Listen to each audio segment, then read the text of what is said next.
Saludos, mi nombre es Virgilio Peláez Barquet y trabajaremos hoy la actividad número 10, mapa conceptual y video. A lo largo de esta sesión voy a estar jugando, amplificando la imagen, cerrando la imagen para ir caminando a lo largo del mapa y viendo sus vínculos, sus nexos, sus relaciones y explicando los conceptos ahí vertidos. Muy bien.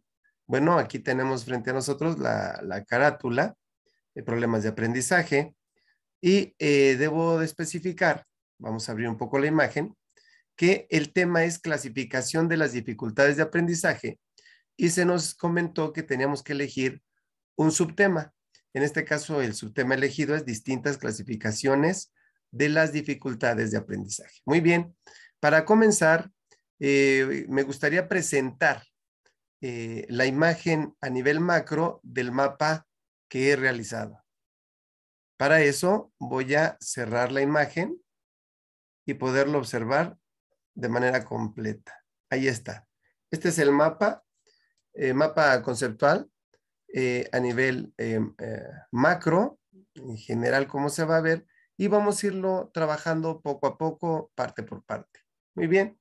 Entonces vamos a iniciar, vamos a amplificar otra vez la imagen y comenzamos trabajando lo que es la clasificación de las dificultades de aprendizaje, que aquí lo estamos viendo. ¿Con qué iniciamos? Bueno, primero hay una introducción que trabajamos todos, previo a abordar el subtema, y aquí nos encontramos que la clasificación de las dificultades de aprendizaje permite identificar, vamos a hacerlo más grande para que se pueda ir trabajando mejor, permite identificar y conceptualizar el amplio rango de problemas que se incluyen en este constructo. ¿Cuál constructo? Las dificultades de aprendizaje. Los fenómenos sociales, igual que los naturales, para ser abordados a nivel teórico, para generar este abordaje teórico, deben establecerse desde el concepto. Se tienen que establecer las definiciones precisas que reflejen o representen o convoquen a el fenómeno que estamos analizando. En este caso, esta clasificación lo que busca es justamente generar este edificio conceptual de los fenómenos trabajados en el análisis de las dificultades de aprendizaje. Por eso es tan importante, paso número 1, el fenómeno existe. Los fenómenos existen independientemente que yo los llame o no los llame de alguna manera. El concepto está por debajo de la realidad o de lo real o de lo natural.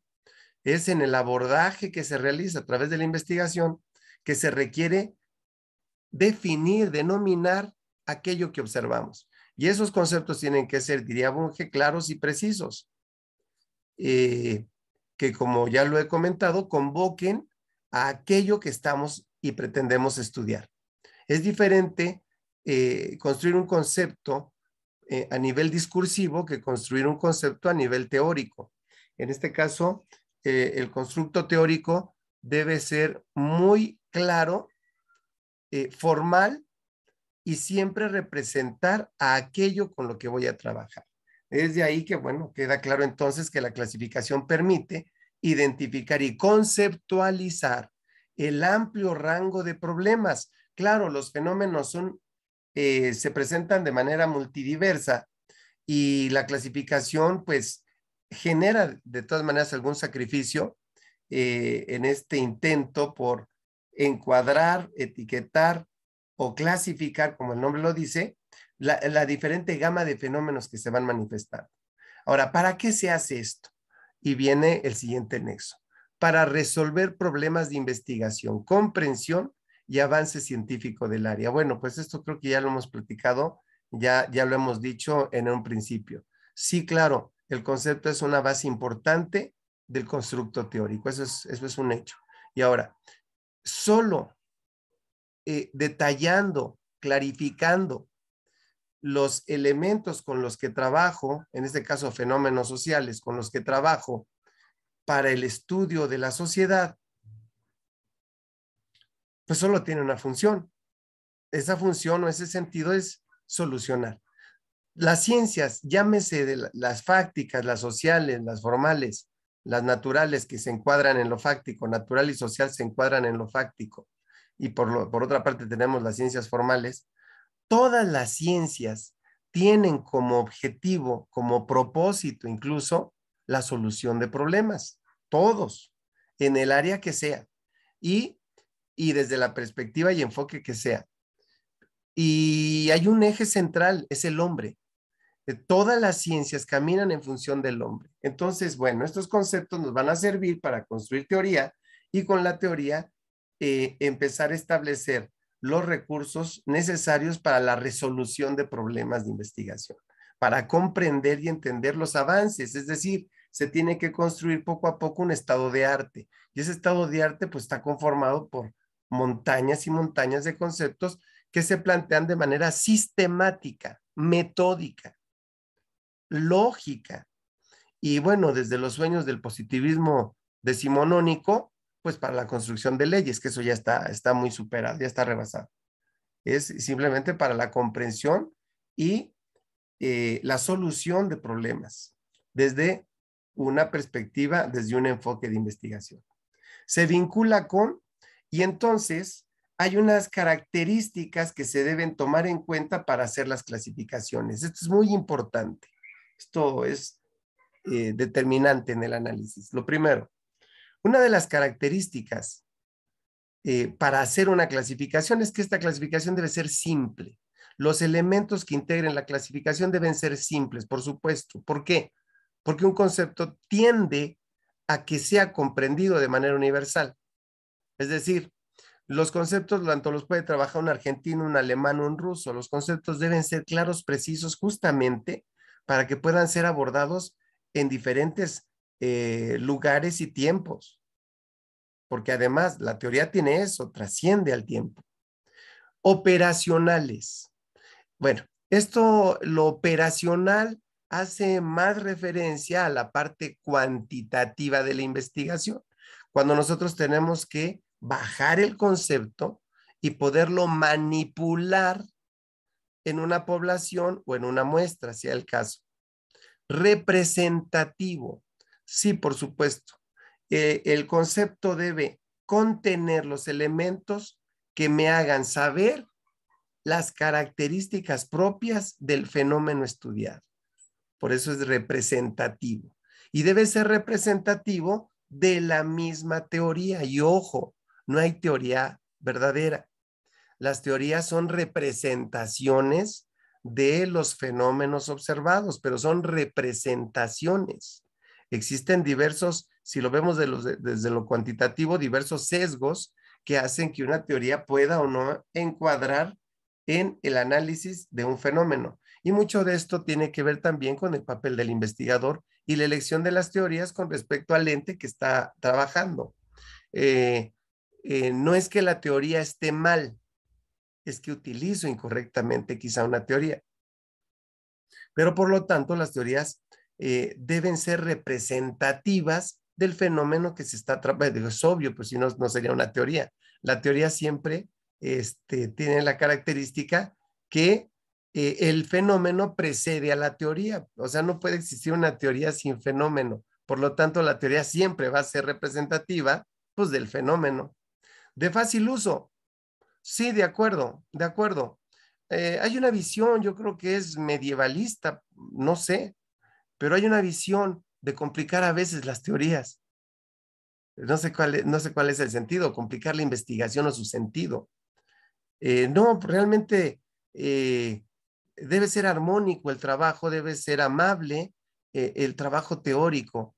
Eh, ya debemos rebasar esas visiones barrocas, ¿no? O churrigurescas del análisis para ser de fácil uso, por supuesto. Y aquí hablamos de propiedades psicométricas que nos regresan nuevamente a esta visión básicamente cuantitativa, que ojo, lo cuantitativo no excluye lo cualitativo.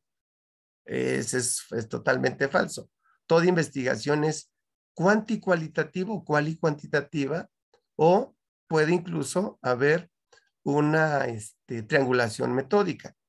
Pero entonces, sin embargo, lo psicométrico, bueno, me está hablando de que se mide. Y esa medición dice, debe ser válida, fiable y de utilidad clínica. Aquí le estoy leyendo que dice psicométricas. Ahorita le voy a cambiar antes de enviar la tarea. Enviar el documento. No se envía el documento, nada más queda el video. Bueno, deben ser válidas. ¿A qué se refiere con validez? ¿Qué es lo que hace válido un instrumento de medición? Que se aplique en diferentes lugares, que se aplique en diferentes tiempos y que siempre el instrumento genere lo que se espera que genere.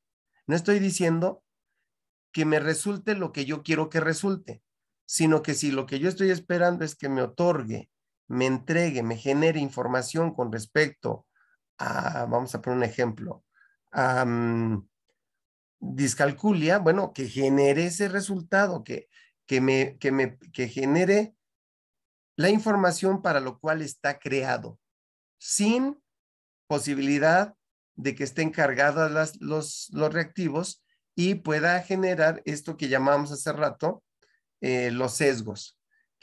Para eso, cada reactivo tiene que ser evaluado por jueces, tiene que pasar por varias pruebas piloto para que pueda ser válido, fiable. Debe haber una seguridad que la información que se genere de veras esté representando las características o las manifestaciones, propiedades o atributos del fenómeno que estamos analizando. De utilidad clínica, sí, de acuerdo. Este tipo de investigaciones tienen que llevarnos a una cuestión de solución de problemas y de salud, por supuesto. Debe llevarnos a un bienestar de alguien, a la mejora de alguien. Muy bien, esta, digamos, es una de las partes introductorias del trabajo y ahora vamos a ver que también se nos presenta en la lectura algunos otros comentarios. Por ejemplo, ¿qué características tienen los objetivos? Según, y aquí se hacen algunas menciones del estado de arte de Blanchfield y Dragons de 1976 y dice, ¿cuál es el objetivo de una clasificación? La nomenclatura, el nombre. Darle lo que hablábamos hace rato, darle un nombre al fenómeno que estamos analizando y que ese nombre sea compartido y comprendido por el círculo de investigadores o de profesionales que lo vayan a abordar. La recuperación de información, estado de arte. Básicamente estamos hablando del estado de arte. No existe, diría Thomas Kuhn, no existe ninguna investigación que parta de cero. Siempre el estado de arte lo que nos va ofreciendo son los cúmulos de conocimientos que se van generando a lo largo de diferentes investigaciones y en este caso, pues nos permite una clasificación, nos permite estar concentrando, agrupando informaciones. La descripción, bueno, pues la descripción es muy importante. Describir el fenómeno es básico. Es base de cualquier estudio. Hay diferentes niveles de investigación, descriptivos, correlativos, explicativos, exploratorios, pero la descripción, pues es el paso primero de cualquier estudio. La predicción, hijo, yo aquí sí tendría un poquito de complicación con la predicción. Yo preferiría llamarle la estimación o la generalización. Debido a que, sobre todo en ciencia social, que no solo es propio de la ciencia social, también de la ciencia natural, esta visión positivista de que hay un orden, hay una estructura dada tanto en la naturaleza o en la sociedad y que solo basta encontrar cuáles son sus relaciones causísticas, creo que ya está un poco rebasada esa parte, no lo creo, estoy seguro. Bunge todavía es de aquella generación que planteaba esta parte de lo predictivo.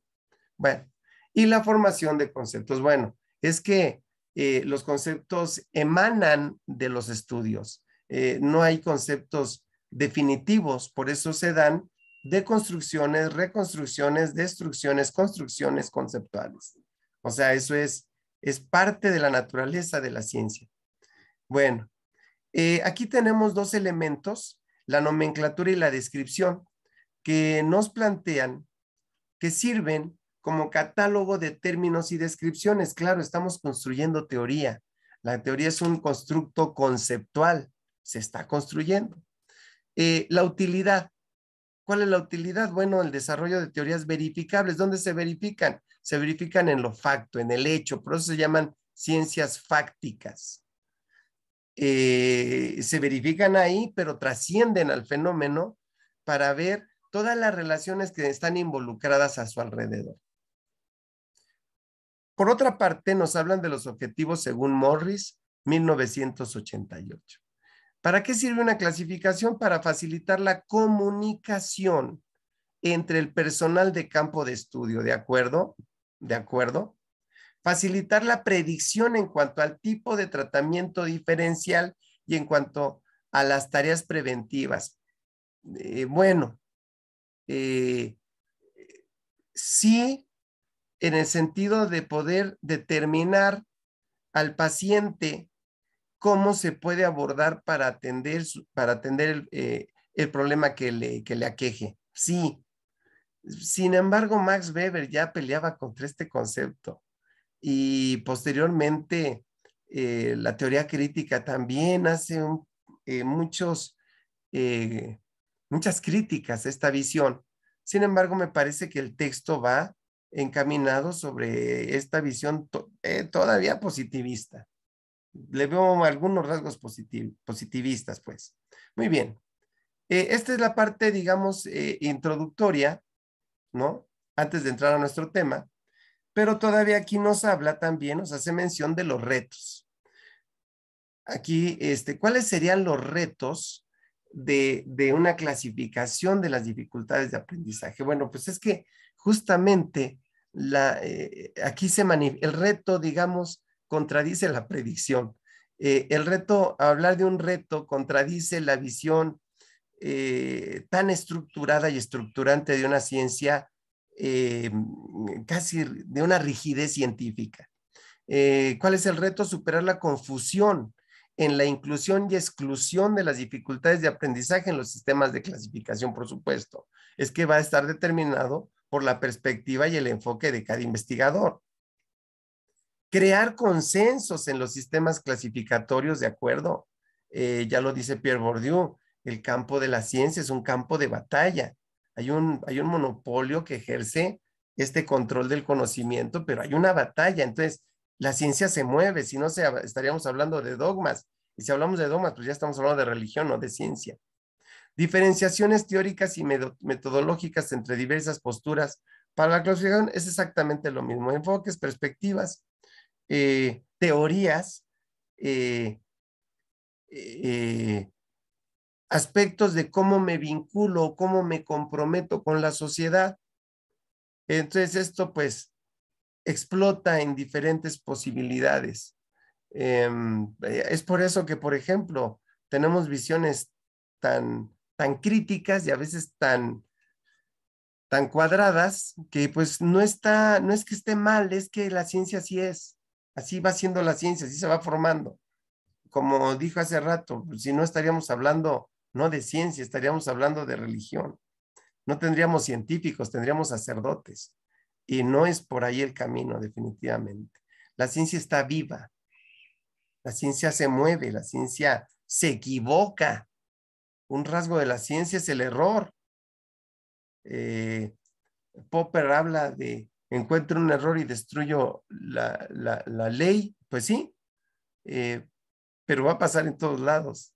La ciencia no es verdad, no es una verdad absoluta. Bueno, sigamos con las clasificaciones y entonces ya entramos al subtema que elegí para esta presentación, que es las distintas clasificaciones de las dificultades de aprendizaje. Muy bien. Antes de hablar de esas clasificaciones, primero hablamos de por qué existen estas distintas clasificaciones. Dice, bueno, parten de grupos heterogéneos de sujetos, claro. Porque hay distintas clasificaciones, porque hay distintos sujetos, grupos de sujetos de análisis.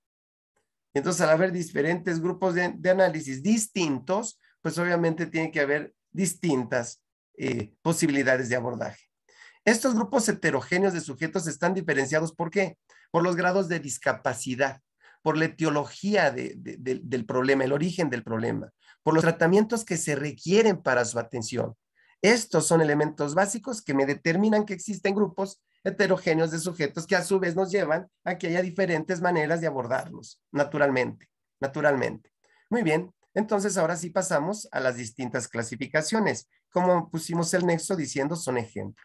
¿Y cuáles serían los ejemplos? La primera clasificación que se menciona en la obra es la clasificación de Rourke. Rourke, no sé el origen de este señor para saber su pronunciación, de 1985. ¿Él qué considera para poder clasificarlos? ¿Qué considera él? Que hay sujetos con déficit globales y aquí, bueno, está utilizando una cuestión estadística. Dice, hay déficit globales con resultados por debajo del percentil 20 en todos los subtests, sujetos con déficit específicos en lectura y deletreo, sujetos con déficit específicos en aritmética. ¿Por qué pasa esto? Bueno, todo el análisis estadístico y con las pruebas psicométricas, pues parten de la curva normal o la curva de Gauss, la campana de Gauss. Esa campana de Gauss, donde se localice la media moda mediana, ese es el eje central, ahí se le denomina que está la normalidad, donde se una media, moda y mediana.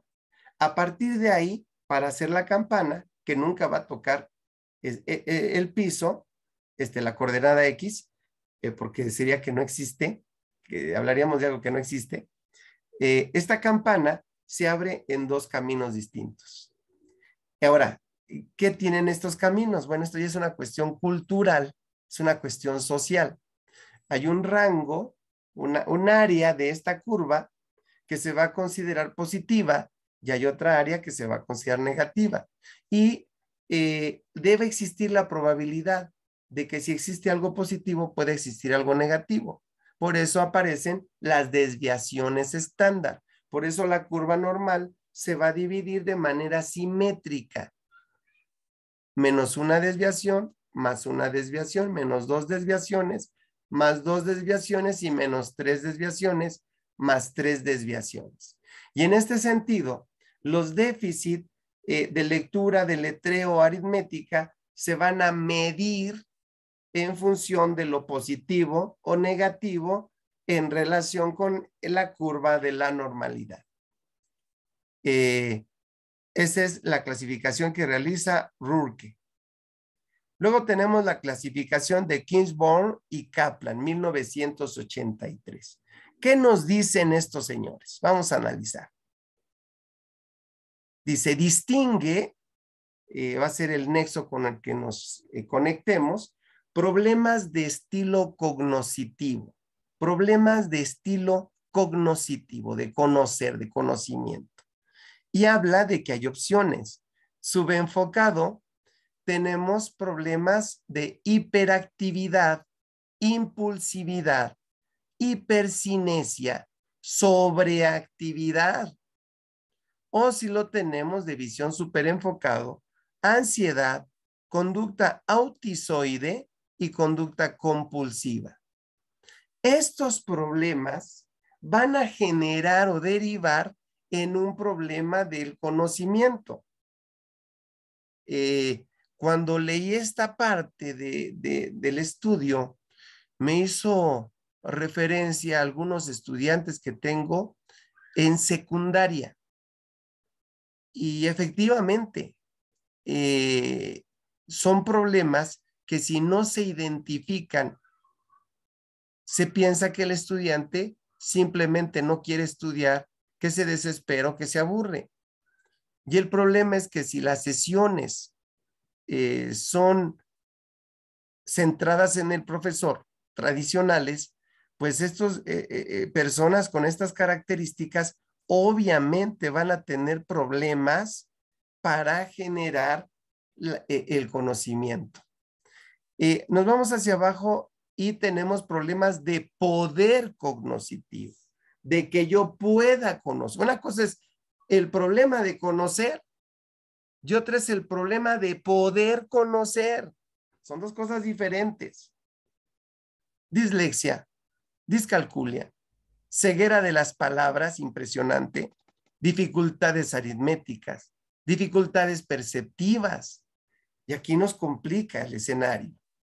Kingsborn y Kaplan están planteando atinadamente un problema muy grave y perfectamente establecido, problemas de poder cognitivo. Muy bien. Si nos vamos para acá, el problema de estilo cognitivo se subdivide y lo subdividimos en sujetos impulsivos o hiperactivos que son incapaces de mantener la concentración en la tarea. Me parece que uno de los grandes problemas, y no quiero decir que estemos llenos de impulsivos y hiperactivos, pero uno de los grandes problemas de la lectura en estudiantes de preparatoria o secundaria y, ¿por qué no?, también de universidad, es el problema de la concentración de la tarea. Es muy difícil concentrarse a leer, por ejemplo, un texto y comprenderlo. Luego tenemos los sujetos compulsivos, acá vámonos a lo contrario, ¿no? Tratan de concentrarse tanto en la tarea que pues la comprensión fracasa, definitivamente. Es tal su esmero por tratar de descubrir línea por línea lo que el texto nos quiere decir, que terminan sin comprender. Problemas de estilo cognitivo. Y si nos vamos ahora para los problemas de poder cognitivo, ¿a quienes considera? A sujetos que presentan adecuado nivel de concentración en la tarea, pero que presentan problemas para comprender conceptos y recordar información, considerando, obviamente, el grado de desarrollo al que tendrían que estar trabajando. Muy bien, muy interesante. Nos vamos ahora para este otro lado. Ya vimos a la clasificación de Kingsborn y Kaplan. Nos vamos ahora a la clasificación de Kerr y Chalfont. No sé si es inglés o francés. 1980. Esta clasificación tiene un rasgo que considero fue una aportación muy grande. Tiene un criterio cronológico y eso es muy importante. Normalmente estamos acostumbrados a hacer análisis transversales, pero no longitudinales. La misma educación es en cuanto a los ciclos ascendentes de conocimiento se manejan de manera más transversal que longitudinal. Entonces es muy interesante que estos autores estén trabajando este criterio y lo dividen de la siguiente manera. Existen dificultades de aprendizaje, esto es muy importante, evolutivas, que aparecen desde el periodo preescolar. Y por otro lado, hay dificultades de aprendizaje académicas, que ya aparecen en el periodo escolar. Analicemos más.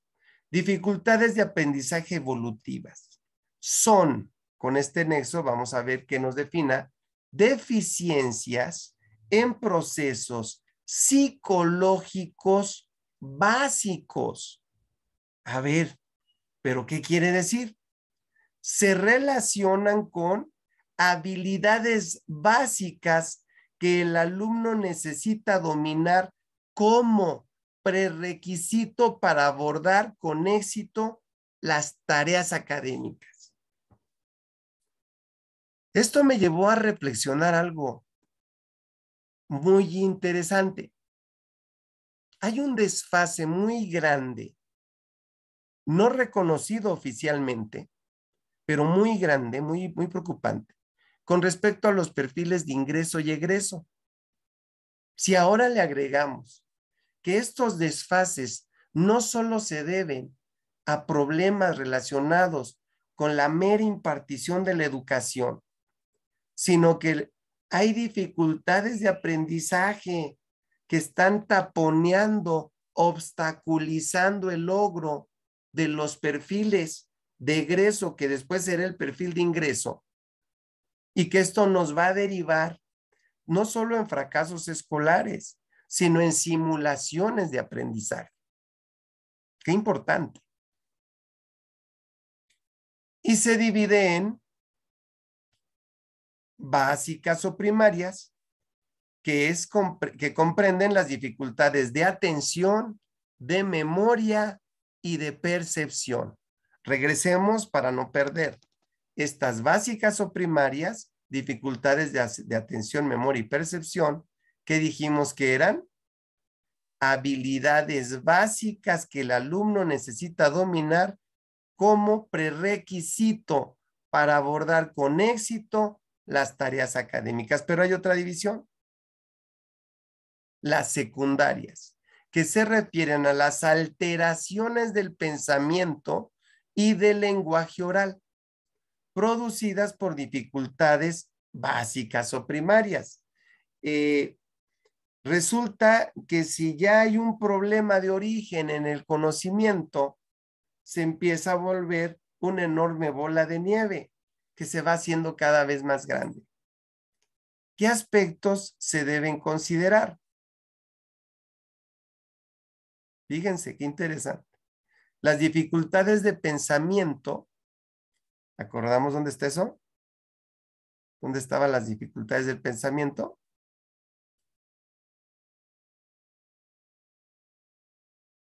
Vamos a ubicar. ¿Qué tienen que ver las dificultades de pensamiento? Vamos a analizarlo.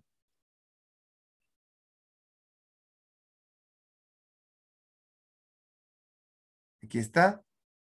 Dice, las dificultades de pensamiento se vinculan con operaciones mentales como son, fíjense, estamos siendo ya más específicos, el juicio, la comparación, el razonamiento, la evaluación, la resolución de problemas y toma de decisiones, mientras que las dificultades del lenguaje oral se manifiestan en problemas de comprensión, integración y o expresión de ideas de forma verbal. El vocabulario que tenemos los estudiantes es un vocabulario muy limitado. Bueno, habría que abordarlo desde diferentes esferas, porque Habermas lo estaría relacionando también con la función social que tiene el lenguaje. Pero entonces, todos estos son elementos indispensables para el desarrollo del aprendizaje. Muy bien. Entonces decíamos que alteraciones de pensamiento y alteraciones en el lenguaje oral. Aquí está el pensamiento y lenguaje oral, que son los aspectos a considerar de los elementos secundarios de las habilidades que ya hemos hablado, que se necesitan para el éxito, etcétera, etcétera. Muy bien. Sigamos bajando por este camino.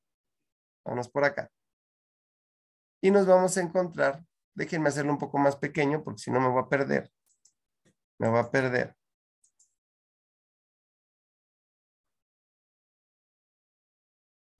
Y nos subimos hasta acá. Fíjense, ya me iba a perder mucho. Ya habíamos hablado entonces de Keir y Chalfant, que son de los que estuvimos trabajando. Ahora nos vamos para este lado. La clasificación como síndromes complejos es otra clasificación. Clasificación como síndromes complejos. ¿Quiénes son sus representantes? Johnson y Myklebust, o Myklebust, no sé, Myklebust debería ser, y Tarnopol, 1967-1971. Y nos hablan de síndromes, de este conjunto de elementos que me permiten determinar la presencia de un fenómeno. Y este es el síndrome de la dislexia y la disgrafía, el síndrome de disfunciones perceptivo-motoras, síndrome de retrasos del lenguaje, síndromes, fíjense, interesante, de distraibilidad, hiperactividad y disminución de la atención. Me parece que este es uno de los elementos que actualmente y debido a la pandemia generó muchos problemas en alumnos que están regresando y que de por sí ya tenían la dificultad, se les ha agravado de manera significativa. Sigamos por este camino entonces, a ver si no me pierdo, porque lo estamos haciendo muy grande, y nos vamos a la clasificación como síndromes específicos. A ver, y nos divide. Se basa en patrones de habilidades académicas, cosas que ocurren en el trabajo áulico, en el trabajo de enseñanza escolarizada.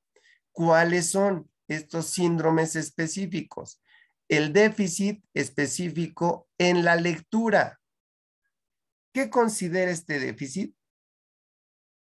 Tipos de errores en la lectura y en el deletreo. Y aquí estamos hablando, otra vez haciendo menciones de estado de arte, con Boder 1973. Y lo divide, el déficit específico en la lectura, que considera los tipos de errores de lectura y deletreo, lo divide en el disfonético, que es el déficit en el análisis de palabras y en las habilidades relacionadas en la captación de la palabra. La capacidad de deletreo, la capacidad de deletrear una palabra está más bajo que el nivel mismo de la lectura. Luego tenemos el diseidético, que es el déficit en la memoria visual y en la discriminación visual. Esto es interesante. Lo que origina una lectura lenta, pronunciando cada palabra fonéticamente. Compré un avión. Compré el avión. Y esto, si se va leyendo así, entonces lo que le va a pegar directamente es a la comprensión. Tenemos el mixto, el disfonético y el diseidético, donde se mezclan los dos. Olvídense. Vámonos para este lado ahora. Subimos. Era de los síndromes específicos, hablamos del déficit específico de lectura. Ahora hablemos del déficit específico en la aritmética. ¿Qué considera? Sujetos con deficiencias visoespaciales en la ejecución de las subescalas de WISC, con rendimiento insuficiente en matemáticas, pero sin problemas lectores. ¿Cuántos alumnos tenemos que no saben sumar, dividir, tienen problemas en el razonamiento matemático? Por otro lado están los sujetos con rendimiento insuficiente en matemáticas, con problema en la lectura y en el lenguaje en general, en un grado semejante a sus propios problemas aritméticos. Este tipo de clasificaciones, junto con los instrumentos que se hacen mención, tendrían que utilizarlos los orientadores o los titulares de grupos para poder hacer estas clasificaciones en los sujetos y poder hacer las propuestas de intervención. Pero no queda ahí. Tenemos más déficits específicos en la escritura. Y hablamos obviamente de la dislexia y la disfonética. Escritura ilegible y errores sistemáticos. Hay estudiantes que escriben respuestas de un examen y cuando se les dice, ¿pero qué escribiste? Ellos mismos no lo entienden. No saben qué escribieron. O que continuamente tienen el mismo problema a la hora de cortar una oración, a la hora de dividir una palabra. Déficit de habilidades analítico-fonéticas, disgrafía y disortografía. Bueno, eso creo que ese es pan de cada día. Déficit de habilidades visoespaciales, errores de ortografía. Aquí hasta parece que lo puse de ejemplo, ortografía. Debo decir que estos pequeños problemas que presenté de déficit de habilidad visoespacial es porque el mapa era tan grande que tenía que estar escribiendo con letra muy pequeñita y bueno, aquí tengo, me sirve como que quedaron como para ejemplos. Nos vamos ahora a la clasificación de Lovett, 1984-1987. Pero aquí antes me estoy perdiendo. Tengo el déficit de habilidades, aquí donde estábamos, tengo el déficit de habilidades de coordinación motora. Me estoy perdiendo en esto, ¿eh? Vamos para acá arriba. Y es el déficit específico en la escritura, que como estoy yéndome muy a lo corto, me puedo perder. ¿Y qué son? Las habilidades de coordinación motora, que también eso es muy grave. Aspectos a considerar: escritores apráxicos, con deficiencia solo en caligrafía, es decir, disgrafías. Luego nos vamos para esta otra parte y llegamos a la clasificación de Lovett, 1984-1987. ¿Qué creó él? Una teoría relacionada con el reconocimiento de palabras. Y nos habla de que hay una serie de fases. La primera fase, los sujetos aprenden a pronunciar las palabras con exactitud. Y viene la segunda fase, se da el reconocimiento automático sin necesidad de pronunciar palabras. Y viene la tercera fase, los lectores expertos desarrollan la máxima velocidad a medida que los componentes del proceso lectora se consolidan en la memoria. Ese sería el proceso de la lectura. Ahora, reconoce la clasificación de Lovett subtipos de dificultades lectoras. Tenemos varios subtipos que son dificultad de exactitud, sujetos que fracasan en la primera fase del proceso de aprendizaje lector, y dificultades de velocidad, sujetos que no logran un nivel de reconocimiento de la palabra apropiado a la edad que ellos tienen. Nos habla también de cómo intervenir, nos habla de los tipos de intervención. Y en esos tipos de intervención tenemos un programa de habilidades. Vamos a cerrar tantito. Vamos a disminuirlo un poquito. Hacerlo para acá. Un programa de habilidades de decodificación. Reconocimiento de una sola palabra, tanto para palabras como palabras, espérenme, tanto para palabras irregulares como, deben ser para regulares como irregulares. Sí, estas son estrategias que se utilizan comúnmente. Yo recuerdo una que es muy común, que es la lectura de extracción, buscar una palabra en el texto para que luego me sirva para buscar la respuesta correcta. Tenemos el programa de habilidades del lenguaje oral y escrito, que enfatiza la lectura contextual, la escucha y la comprensión. Bueno, la comprensión lectora. Está muy complicado. Debemos reconocer que México se encuentra entre los niveles más bajos de educación con respecto a comprensión lectora y razonamiento matemático. Bueno, pues ahí están las razones que pueden ser producto de este problema de dificultades de aprendizaje.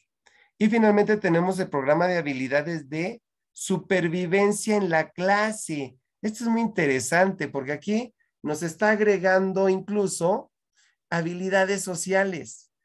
Es que el problema es que cuando se presentan esta serie de dificultades, se vuelve un fenómeno complejo donde se involucran más cosas, como puede ser el ambiente de aprendizaje, el problema de una inclusión fallida, el problema de un reconocimiento del sujeto dentro de los fenómenos que hemos visto aquí con respecto a las dificultades de aprendizaje. Y bueno, tenemos entonces todas las características, ya abordamos todas, ya todo nos lo aventamos, ya trabajamos todo el análisis del cuadro, muy interesante la información, cómo se clasifica, que es el sentido de esta presentación, cómo está clasificada las dificultades de aprendizaje. Ahí está. Muy interesante. Bueno, pues con esto concluimos la presentación del mapa. Me resta volver a abrir el mapa a nivel macro para las palabritas que se me atravesaron, pero que me sirvieron de ejemplo. Muy bien, pues espero que haya sido clara la exposición. ¿Y cuál es el sentido científico de clasificar, en este caso, la dificultad de aprendizaje? Muchas gracias y buenas noches.